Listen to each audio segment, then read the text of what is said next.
Going to a whole lot of that investment attraction. I know in one of our previous episodes, we spoke with the Executive Mayor and he touched on the power provision, the safety and the mobility as key investment strategies for the city, and we completely concur with that. I think it's well overdue in terms of big investment in the city of Cape Town. In terms of your specific portfolio and this investment attraction, getting bums on seats, I think it's a term you've used quite often, getting bums on aeroplane seats, landing in the city of Cape Town, getting companies invested, getting people employed in that BPO sector, that call sector you touched on. Can you go through a couple of your successes in the last while as to what's happened specifically? So Warren, I make the point, it's bums on seats and boxes in the belly. Yeah. So connecting city with other cities around the world, and also getting that airlift are critical towards our economic growth, prosperity in Cape Town. Landing more flights from key source markets, not only for visitors and investors, but also for export, so that we can export goods made here in Cape Town to those key source markets. So it's bums on seats and boxes in the belly.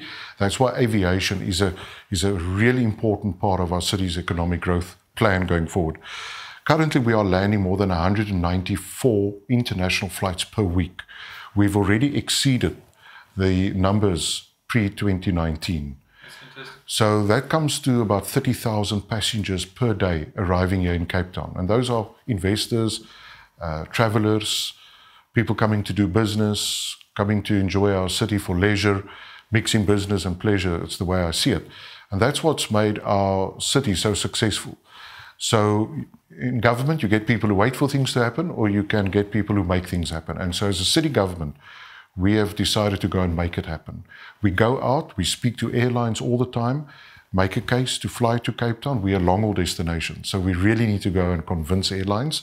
But once they've landed, it takes off, because then you'll see the numbers coming through.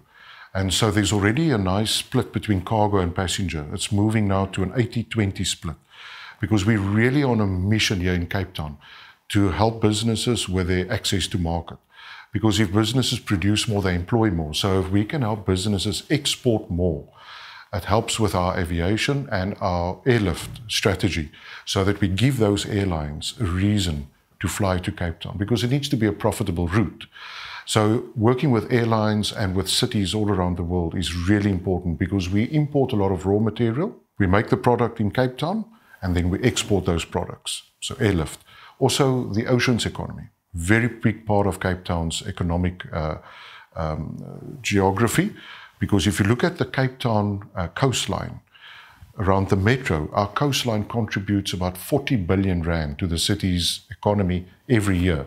That's remanufacturing, it's retail, it's fishing, export, manufacturing. So our coastline is a big part of Cape Town's value proposition. So the oceans economy, aviation, and then of course the creative industries, call centers, financial services. Those are the type of businesses that are finding their way into Cape Town because of the talent, because of the workforce development, because if you give those companies a reason to invest, and it comes down to the manpower, then they'll come. And that's why a big part of the city's plan is around skills, workforce development, and positioning Cape Town to the world as a city that's open for business, that's connected in terms of airlift, in terms of oceans, and getting our products to market quick and efficient.